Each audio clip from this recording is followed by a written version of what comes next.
안녕하십니까? 2021년 9월 5일 우리 감난산 기도회 시작한 지도 오늘이 300회째를 맞는 특별한 날입니다. 우리 다 같이 묵도하심으로 300회차 감남산 기도회 다 같이 묵도하심으로 시작하겠습니다. 오늘 이 시간에는 박춘식 목사님께서 하늘의 기별을 증거해 주시겠습니다. 박춘식 목사님. 오늘 하나님의 말씀은 시편 27편 4절입니다.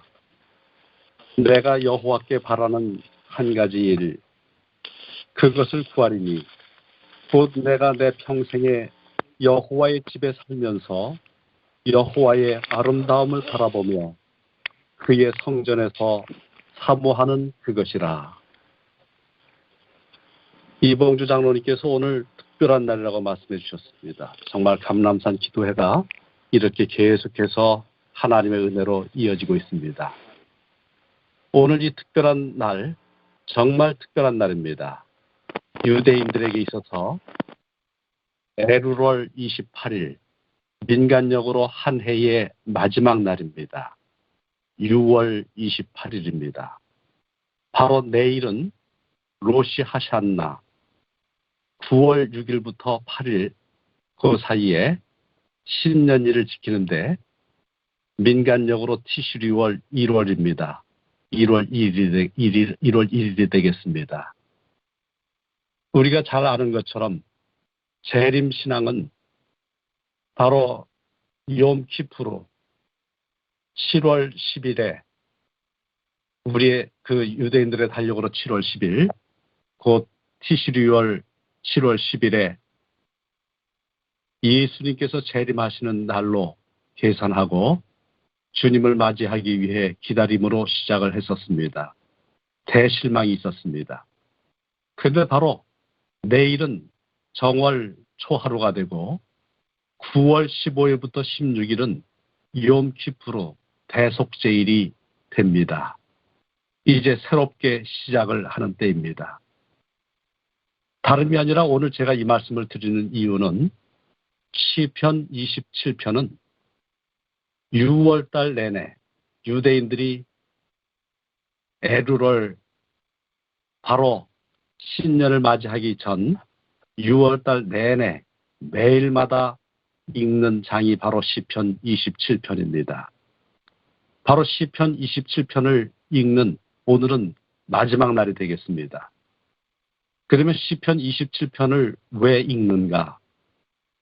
이들은 시편 27편을 읽는 이유가 욤키프로를 맞이하기 위한 준비로 읽습니다. 바로 하나님의 대속제일을 맞이하기 위한, 그래서 신앙을 새롭게 점검하고 또한 하나님과 영원히 살기를 갈망하는 그 같은 마음으로 이 시편 27편을 매일마다 읽었습니다. 바로 오늘이 그렇게 읽는 마지막 날입니다. 시편 27편을 보게 되면 이 시편 27편에서는 아주 놀라운 말씀이 나옵니다. 내가 여호와께 바라는 한 가지 일이 있다고 했습니다. 바로 그 한 가지 일, 정말 다른 모든 것은 다 잃어버리더라도 오직 이것만은 구해야 되겠다. 오직 이것만은 내가 얻어야 되겠다 하는 그 일이 있다면 그것이 무엇인가? 여기에 시편 기자는 내가 내 평생에 여호와의 집에 살면서 여호와의 아름다움을 바라보는 것이라고 말을 했습니다. 바로 구할 수 있는 한 가지 일, 그것이 우리들에게 무엇입니까? 정말 우리는 많은 필요를 갖고 있는 사람들입니다. 우린 육적인 존재이기 때문에 먹을 것이 필요하고 잠잘 것이 필요하고 또한 사람들과의 교제가 필요합니다. 그런데 바로 시편 27편은 궁극적으로 이 모든 것들을 가능케 해주시는 우리 하나님과 함께 사는 것을 최고의 갈망으로 이야기하고 있습니다. 하나님과 함께 사는 일, 하나님과 함께 사는 여호와의 집에 산다라고 하는 그 표현은 이 성경의 시편 속에 나타나 있는 여러 가지 표현들을 빌리자면 그것은 특별히 예배와 관계가 되어 있습니다. 여호와의 성전에 가서 하나님께 예배 드리는 것, 그것을 자기 목숨 이상으로 그렇게 소중하게 여긴 것입니다. 그것은 얼마나 간절한 것인가. 육체적인 갈증과도 같습니다. 시편 42편 1절로 2절에 하나님이여 사슴이 시냇물을 찾기에 갈급한 같이 내 영혼이 주를 찾기에 갈급하니이다. 내 영혼이 하나님 곧 살아계시는 하나님을 갈망하나니 내가 어느 때에 나가서 하나님의 얼굴을 배울까 했습니다. 바로 이렇게 하나님께 예배 드리기 전까지는 영혼의 만족을 누릴 수가 없습니다. 시편 65편 4절은 주께서 택하시고 가까이 오게 하사 주의 뜰에 살게 하신 사람은 복이 있나이다. 우리가 주의 집, 곧 주의 성전의 아름다움으로 만족하리이다. 하나님께 예배 드리기 전까지는 자기 집을 잃은 새처럼 처량하기 그지없습니다. 시편 84편 3절은 나의 왕, 나의 하나님, 만군의 여호와여, 주의 제단에서 참새도 제 집을 얻고 제비도 새끼들 보금자리를 얻었나이다 말했습니다. 한 걸음 더 나가서 아무리 이 세상 좋은 곳에서 평생을 살아보았자 하나님의 집에서 보낸 한 날이 더 가치가 있다고 말을 하고 있습니다. 시편 84편 10절에 주의 궁정에서의 한 날이 다른 곳에서의 한 날보다 나은즉 악인의 장막에 사는 것보다 내 하나님의 성전 문지기로 있는 것이 좋다라고 했습니다. 자, 그러면 하나님의 그 아름다움, 성전에서 하나님의 아름다움을 어떻게 체험할 수 있었을까요? 하나님의 백성들에게 성전에 가보았자 거기에서는 하나님을 보여주는 그림이 없었습니다. 하나님의 형상을 만들어 놓은 것이 없었습니다. 둘째 계명이 엄격하게 금지하고 있기 때문입니다. 하나님께로부터 받은 것이 있다면 직접 받은 법궤뿐이었습니다. 그것도 대제사장만 1년에 한 번 볼 수 있었을 뿐입니다. 그럼에도 불구하고 바로 여호와의 성전에 살면서 여호와의 그 아름다움을 바라보는 것이 자기의 정말 진정한 소원이라고 말을 했다면 이것은 무슨 뜻일까요? 눈에 보이는 것은 없지만은 마음속으로 하나님의 아름다움을 그려볼 수 있었다는 뜻입니다. 마음속으로 하나님의 성품을 그려볼 수 있었다는 뜻입니다. 성전에서 나오는 음악을 들으면서 바로 하나님의 아름다움을 마음속에 새겼습니다. 특별히 성전에 올 때에 그 제물을 가져왔을 때 하나님께서 나의 죄짐을 이렇게 짊어지시는구나. 나를 이렇게 새롭게 만들어주신구나. 그와 같은 것을 체험했습니다.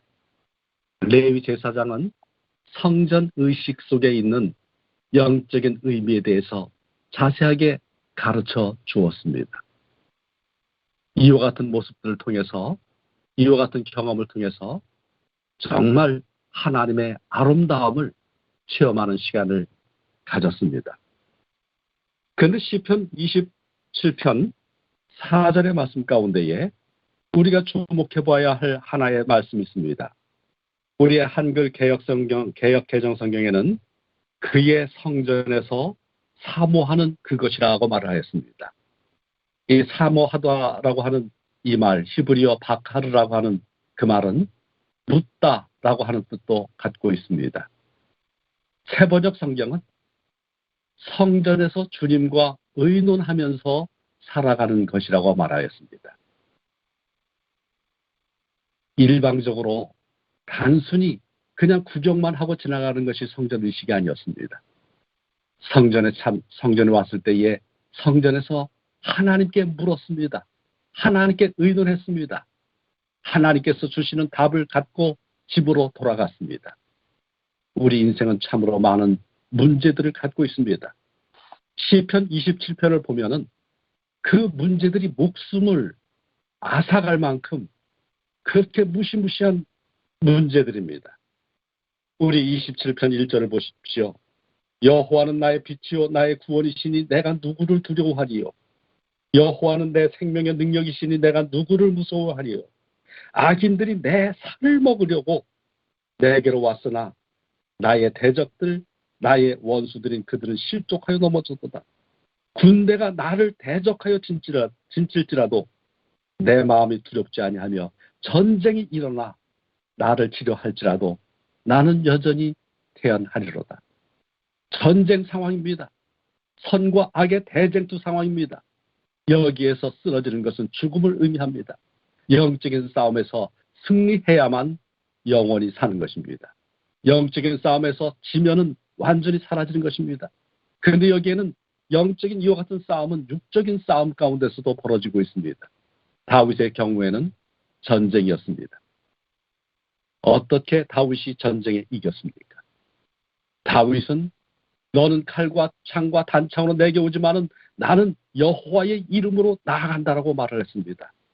하나님의 이름으로 나아간다라고 하는 이와 같은 마음의 결심, 이와 같은 태도가 승리를 줍니다. 나는 연약하지만 하나님은 능력을 주시고 승리케 해주신 분입니다.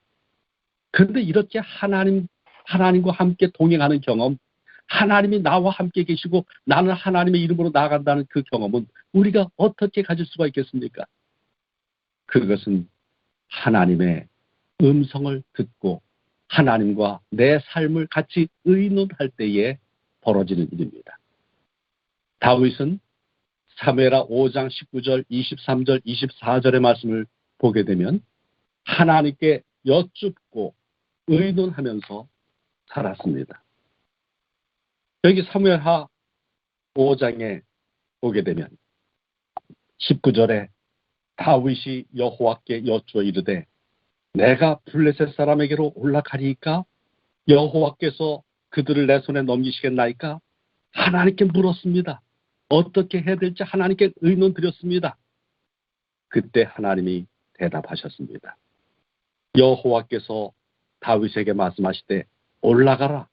내가 반드시 블레셋 사람을 내 손에 넘기리라. 하나님이 주신 말씀대로 올라갔을 때 승리했습니다. 바알브라심의 경험이 있었습니다. 그런데 또 블레셋 사람들이 쳐들어왔습니다. 23절에 다윗이 여호와께 여쭈니 하나님께 여쭈었습니다. 여기에 이 다윗이 여호와께 여쭈니 이 세 개의 단어들 속에서는 정말 다윗이 하나님께 여쭙는 그 생활이 몸에 밴 생활이었다는 것을 말해주고 있습니다. 앞에 다윗이 하나님께 여쭈었는데 하나님이 대답해 주셨다고 했습니다. 한 번으로 끝난 것이 아닙니다. 그냥 한 번 어떤 특별한 것으로 끝났더라면 아이성의 경험을 했었던 여리고는 무너뜨렸지만은 아이성에서 패배했던 하나님의 고대 백성들처럼 망했을 것입니다. 그런데 그는 이미 이겼었지만은 하나님께 또다시 여쭈었습니다. 그때 그는 하나님께서 주시는 전략을 따라서 행동했을 때 승리하였습니다. 바로 승리의 비결, 하나님의 성전에 가서 하나님의 아름다우심을 경험하는 것뿐만이 아니라 하나님과 여쭈면서 하나님의 음성을 들으면서 사는 것, 그것이 오늘 우리들의 최고의 행복이고 우리가 승리하는 비결입니다. 지금 우리는 유대인들이 갖고 있지 못한 특별한 축복을 갖고 있습니다. 그것은 바로 하늘 지성소에서 예수님께서 우리를 위해 중보하고 계십니다. 은혜의 보좌가 우리 앞에 펼쳐져 있습니다. 바로 활짝 열려져 있는 그 은혜의 보좌에서 우리는 우리의 문제를 하나님께 솔직히 하려고 때를 따라 돕는 은혜를 우리가 얻을 수가 있습니다. 그 기도는 오늘 우리들에게 승리를 줍니다. 그런데 오늘 우리는 어떻게 하나님과 의논하는 시간을 가질까요? 하나님의 음성을 듣는 시간을 가질까요? 바로 그것은 하나님께서 우리들에게 성경 말씀을 주셨습니다. 마르다는 정말 예수님을 맞이해서 음식 대접하기를 원했는데 그 마리아를 보면서 그는 탓을 했습니다. 그때 예수님은 어떻게 했습니까? 마리아야말로 정말 값진 것을 선택했다고 했습니다. 바로 예수님의 말씀을 듣는 것입니다. 예수님의 말씀을 그 마음속에 새기는 것입니다. 그래서 하나님의 은혜, 죄인을 구원하시는 하나님의 은혜를 체험하고 또 거기에 그 은혜에 반응하여 자신의 가진 모든 것을 하나님께, 예수님께 드릴 수 있는 그 같은 사람이 되었습니다. 오늘 우리가 하나님의 말씀을, 성경을 단순히 그냥 읽어나가는 책으로서가 아니라 우리의 기도서로 만들어야 하겠습니다. 성령께서 말씀하실 때 그 말씀을 갖고 하나님께 간구하고 정말 이 성경 속에 나와 있는 죄인들을 바라보게 될 때에 그 죄인을 나와 같이 동일시하고 그리하여 주님께서 주시는 용서를 내가 받는 그 용서로 크게 마음속 깊이에서 느끼게 될 때 우리는 살아있는 그 신앙을 갖게 됩니다. 악인들의 모습을 볼 때에 거기에서 하나님께 굴복하지 않고 있는 나의 어떤 악한 요소가 있지 않는지를 한번 살펴보면서 우리 하나님께 우리 자신을 온전히 드릴 때 우리는 정말 얼마나 놀라운 하나님의 구원의 체험을 하게 될 것인지요. 이제 대속죄일이 다가왔습니다. 이미 우리는 예수님을 통해서 대속죄일 안에 들어가 있습니다. 이 대속죄일은 우리를 심판하여 멸망시키고자 함이 아니라 오늘 우리를 하나님과 함께 아버지 집에서 영원히 살도록 하기 위한 준비된 것입니다. 이 땅에서 아버지의 말씀 듣는 것을 기뻐하고 아버지와 함께 사는 것을 행복해하고 하나님의 말씀 성경 속에서 예언의 신의 말씀 속에서 생명의 그 생수를 얻게 된 사람, 바로 그 사람들이 우리 주 예수 그리스도와 함께 하나님의 나라에서 영원히 살게 될 것입니다. 여호와의 아름다우심. 오늘 찬미를 부를 때에 또 기도할 때에 또 매일매일의 생활 가운데서 내가 닥치는 문제들을 우리 하나님께 아뢰 때에 우리 모두가 그 여호와의 아름다우심을 경험하게 되길 바랍니다. 그리하여 잠시 후에 영광 가운데 우리를 데리러 오실 그 예수님과 함께 영원토록 사는 그 기쁜 정말 우리 최고의 바람의 그 날을 우리가 맞이하게 되기를 바라면서 오늘의 말씀을 마치도록 하겠습니다. 하늘에 계신 우리들의 아버지 하나님, 아멘. 하나님의 크신 은혜 가운데에 우리 앞에서 기적을 보여주시니 감사합니다. 아멘. 우리가 아버지께 나아갈 때마다 우리의 간절한 소원을 들으시고 날마다 기적적인 삶으로 우리를 인도해 주시는 줄을 믿습니다. 평범 속에 있는 기적도 저희가 감사하며 우리의 모든 생명이 다하는 날까지 우리 온 생명을 다해서 주님께 감사하고 헌신하는 삶이 되도록 인도하여 주시옵소서. 우리들에게 필요한 것들 많이 있습니다. 주님이시여 저희가 기도의 일꾼으로 부르심 받았사온즉 우리가 하나님을 향하여 손을 펼쳐 기도할 때마다 그 기도에 응답하여 주시고 함께 기도하는 이 일을 통하여 우리 자신도 믿음 안에서 굳건히 설 수 있도록 축복하여 주시옵소서. 하늘 성소에서 우리의 기도를 들으시고 우리를 당신의 나라에 이끌어 들이시는 우리 주 예수 그리스도 이름으로 간절히 기도드리옵나이다. 아멘.